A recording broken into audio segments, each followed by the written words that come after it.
আসসালামু আলাইকুম বন্ধুরা, কেমন আছেন সবাই? আশা করছি আপনারা সবাই ভালো আছেন। তো বন্ধুরা, আজকে হলো 31 মার্চ সোমবার। ভারত, বাংলাদেশ, পাকিস্তান তথা বিশ্বের বিভিন্ন দেশে আজ ঈদ উল ফিতর উদযাপন করা হচ্ছে। তাই আমি আপনাদের আমার অন্তরের অন্তঃস্থল থেকে জানাই ঈদের আন্তরিক শুভেচ্ছা ও অভিনন্দন। আজকের প্রথম খবরটা হলো ঈদের নামাজের সময় 5 শিশু সহ 9 জনকে গুলি করে হত্যা করল ইহুদি সেনা। রবিবার খুশির হাওয়া গোটা গাজা জুড়ে ছিল, কেননা 30 মার্চ রবিবার ফিলিস্তিনে পালিত হচ্ছিল পবিত্র উৎসব ঈদ। সেই উপলক্ষে পবিত্র রমজান মাসের সমাপ্তি এবং ঈদ উল ফিতরের শুরু উপলক্ষে নামাজ আদায় করেছেন গাজার বাসিন্দারা। ধ্বংসস্তূপের মাঝে রাস্তায় চাদর পেতে নামাজ করেছেন ফিলিস্তিনিরা। কিন্তু এমন খুশির দিনেও হামলা থামায়নি বর্বর ইসরায়েলি বাহিনী। এই দিনেও মায়ের কাছ থেকে কেড়ে নিল কুলের শিশুদের। ঈদের দিন সকালে ইসরায়েলি বাহিনী কমপক্ষে 9 জনকে হত্যা করেছে। নিহতদের মধ্যে 5 শিশুও রয়েছে। যেদিকে তাকানো যায় ধ্বংস ছাড়া আর কিছুই নেই। গাজার বুকে জীবনের গল্প পরিণত হয়েছে এক ভয়াবহ দুঃস্বপ্নে। এখানে স্বপ্ন দেখা বারণ। প্রতি মুহূর্তে তাড়া করে বেড়াচ্ছে মৃত্যু যন্ত্রণা। কেউ জানে না আগামীকাল সূর্যের মুখ দেখতে পাবে কি না। নেতানিয়াহু সরকারের নির্দেশে গণহত্যা চালিয়ে যাচ্ছে ইসরায়েল প্রশাসনিক সেনারা। বাদ পড়ছে না অসহায় মানুষের আশ্রয়স্থল, হাসপাতাল, এমনকি নিষ্পাপ শিশুদের স্কুলও। গণহত্যাকারী নেতানিয়াহু সরকার পুরো ধ্বংস করে দিয়েছে গাজাকে। সামরিক মানুষদের প্রতিহত করার নামে গাজায় ধ্বংসযজ্ঞ চালিয়ে যাচ্ছে তারা। ঈদের ঠিক আগের দিন অর্থাৎ শনিবার 29 মার্চ গাজার বিভিন্ন এলাকায় ইসরায়েলি হামলায় এক শিশুসহ 17 জন ফিলিস্তিনি নিহত এবং বেশ কয়েকজন আহত হয়েছেন।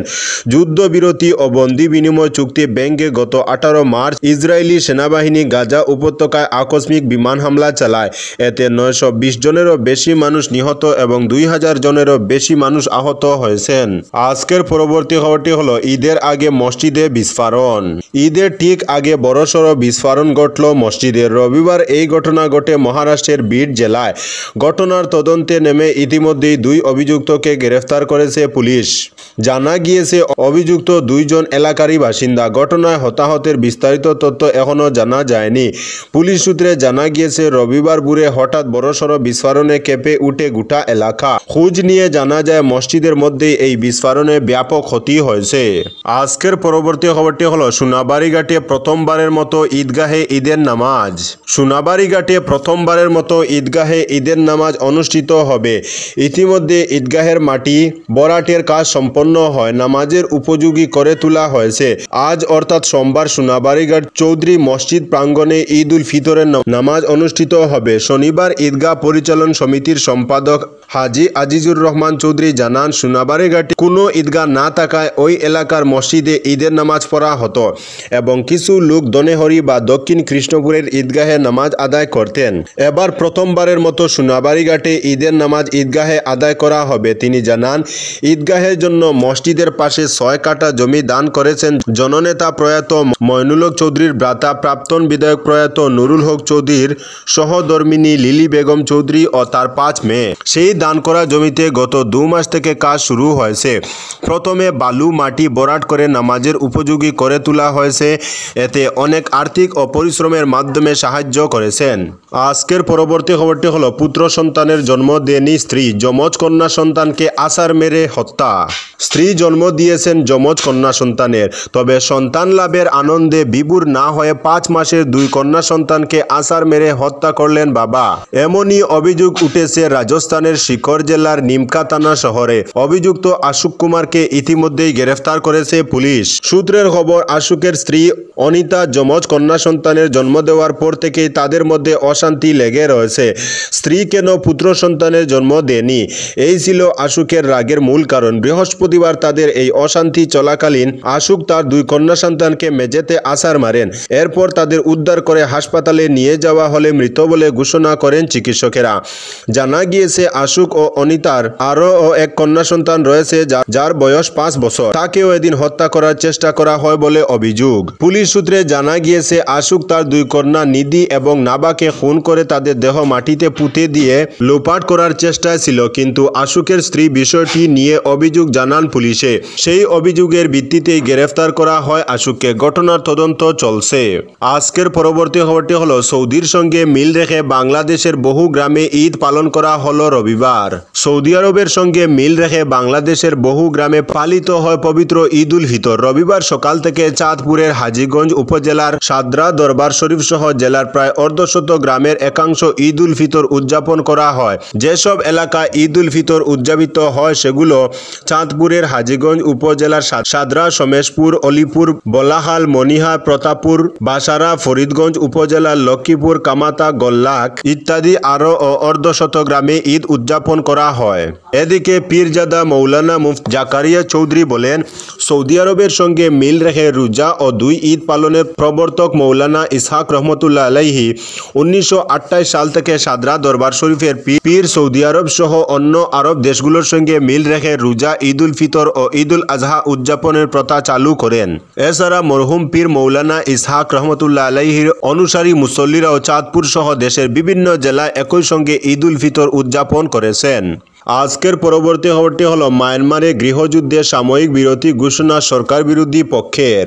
ভূমিকম্পে তছনছ মায়ানমার, সে দেশের তথ্য এখনো পর্যন্ত 1644 জনের মৃত্যু হয়েছে, বহু মানুষ আহত, নিখোঁজ বহু। চলছে উদ্ধার কাজ। এই পরিস্থিতিতে উদ্ধার কাজ সুষ্ঠুভাবে সম্পন্ন করার জন্য সেখানে গৃহযুদ্ধে সাময়িক বিরতি ঘোষণা করেছে সরকার বিরোধী পক্ষ।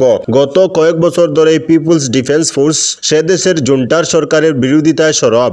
দেশের বহু জায়গা সরকার বিরোধীদের দখলে চলে গিয়েছে গত কয়েক বছরে, কিন্তু ভূমিকম্পে তছনছ সেসব এলাকায় যাতে উদ্ধার কাজ কিংবা ত্রাণ সামগ্রী পৌঁছানোয় কোনো সমস্যা না হয় সেদিক নজর রেখেই পিডিএফ 30 মার্চ অর্থাৎ রবিবার থেকে 2 সপ্তাহের জন্য সামরিক অভিযান বন্ধ রাখবে।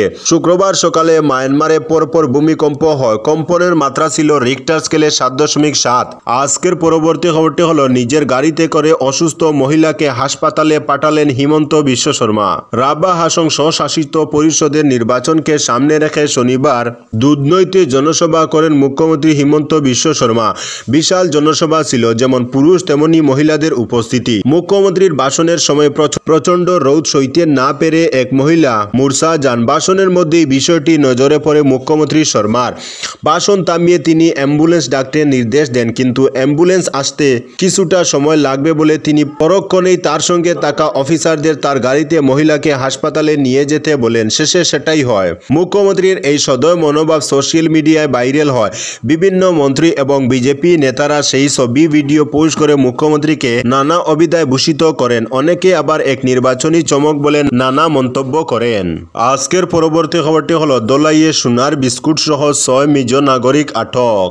দোলাই মিজোরাম সীমান্তে সোনার বিস্কুট সহ 3 মিজো নাগরিককে আটক করা হয়েছে। শনিবার গোপন তথ্যের ভিত্তিতে দোলাই পুলিশ মিজোরাম সীমান্তের রাজঘাট রাঙ্গাউটি এলাকা থেকে 949 গ্রাম ওজনের 6টি সোনার বিস্কুট উদ্ধার করেছে। ধৃত 3 জন মিজোরামের নাগরিকের মধ্যে একজন মহিলা রয়েছেন। উদ্ধার হওয়া সোনার মূল্য আনুমানিক কোটি টাকা। পুলিশের তথ্য অনুযায়ী এই সোনার বিস্কুটগুলো মায়ানমার থেকে নিয়ে আসা হয়েছিল। রাজঘাট রাঙ্গাউটি গ্রামে এক ব্যক্তিকে এই বিস্কুটগুলো বিক্রি করার ফন্দিতে ছিল এরা। গোপন সূত্রে খবর পেয়ে দোলাই পুলিশের একটি দল ঘটনাস্থলে পৌঁছে 3 জনকে হাতে নাতে ধরে ফেলে। ঘটনার খবর পেয়ে দ্রুত দোলাই থানায় ছুটে যান কাছাড়ের পুলিশ সুপার নুমাল মাহাত্তা, অতিরিক্ত পুলিশ সুপার সুব্রত সেন এবং ক্রাইম ব্রাঞ্চের অতিরিক্ত পুলিশ সুপার রজত পাল। আটক 3 মিজো নাগরিকের বিরুদ্ধে সংশ্লিষ্ট ধারায় মামলা দায়ের করে তদন্ত শুরু করেছে পুলিশ। আজকের পরবর্তী খবরটি হলো প্রধানমন্ত্রী হিসেবে প্রথমবার আরএসএস এর সদর দফতরে মোদি, ভাগবতের সঙ্গে বৈঠকের সম্ভাবনা। ভারতের প্রধানমন্ত্রী হিসেবে এই প্রথম নাগপুরে রাষ্ট্রীয় স্বয়ংসেবক সংঘ বা আরএসএস এর সদর দফতরে পা রাখলেন নরেন্দ্র মোদী। আরএসএস এর প্রতিষ্ঠাতা কেশব বলিরাম হেডগেওয়ার এবং এমএস গুলওয়ালকরের স্মৃতিস্তম্ভে পুষ্পস্তবক অর্পণ করেন। সেই সঙ্গে হেডগেওয়ার স্মৃতি মন্দিরে একটি নোট লিখে তাতে আরএসএস এর তাৎপর্য তুলে ধরেন মোদী। এদিন নাগপুরের রেশিমবাগের স্মৃতি মন্দির পরিদর্শনের সময় মোদীর সঙ্গে উপস্থিত ছিলেন আরএসএস এর প্রধান মোহন ভাগবত। সেই সঙ্গে মহারাষ্ট্রের মুখ্যমন্ত্রী দেবেন্দ্র ফডনভিস এবং কেন্দ্রীয় মন্ত্রী নীতিন গডকরিকেও দেখা গিয়েছে। আরএসএস আধিকারিকদের সঙ্গেও দেখা করেছেন মোদী। এরপর আরএসএস এর প্রতিপদ অনুষ্ঠানেও যোগ দেবেন তিনি। আজকের পরবর্তী খবরটি হলো নবরাত্রিতে ধর্মীয় স্থানের আশেপাশে মাংস বিক্রিতে নিষেধাজ্ঞা নির্দেশিকা উত্তরপ্রদেশ সরকারের। চৈত্র নবরাত্রি এবং রামনবমীতে মাংস বিক্রি নিয়ে করা নির্দেশিকা জারি করল উত্তরপ্রদেশ সরকার। রবিবার থেকে শুরু হওয়া নবরাত্রির দিনগুলোতে উত্তরপ্রদেশে কোনো অধর্মস্থানের আশেপাশে মাংস বিক্রি করা যাবে না। পাশাপাশি রামনবমীতে গোটা উত্তরপ্রদেশ জুড়ে মাংস বিক্রিতে নিষেধাজ্ঞা জারি করা হয়েছে। শনিবার এ নিয়ে এক নির্দেশিকা স্পষ্ট জানানো হয়েছে যে নবরাত্রি চলাকালীন উত্তরপ্রদেশের সমস্ত ধর্মীয় স্থানের 500 মিটারের মধ্যে কোনো মাংসের দোকান খোলা থাকবে না। এমনকি এই অঞ্চলের বাইরে শুধুমাত্র বিশেষ লাইসেন্সপ্রাপ্ত দোকানগুলোতেই মাংস বিক্রি করা যাবে, তবে তা কেউ প্রকাশ্যে বিক্রি করতে পারবেন না। সেই সঙ্গে আগামী 6 এপ্রিল রামনবমীতে সম্পূর্ণ উত্তরপ্রদেশে সমস্ত মাংসের দোকান বন্ধ থাকবে। আজকের পরবর্তী খবরটি হলো দক্ষিণ কৃষ্ণপুরে ঈদের নামাজ পড়াবেন মৌলানা ফরিদুদ্দিন চৌধুরী। দক্ষিণ কৃষ্ণপুর ঐতিহ্যবাহী ঈদগাহ ময়দানে পবিত্র ঈদ উল ফিতরের নামাজ অনুষ্ঠিত হবে সোমবার সকাল 8:30টায়। এবার নামাজ পাঠ করবেন বদরপুর দেউরাইল টাইটেল মাদ্রাসার প্রাক্তন অধ্যক্ষ তথা খ্যাতনামা মুহাদ্দিস মৌলানা ফরিদুদ্দিন চৌধুরী। এদিন ঈদের নামাজ শুরু হওয়ার আগে অর্থাৎ সকাল 7:30 থেকে 8:30 পর্যন্ত ইসলামিক বিভিন্ন গুরুত্বপূর্ণ বিষয়ের উপর বক্তব্য রাখবেন মৌলানা চৌধুরী। তো বন্ধুরা, আজকের জন্য এতটুকু। পরবর্তী কোনো নতুন ভিডিওতে দেখা হবে, তখন অবধি ধন্যবাদ।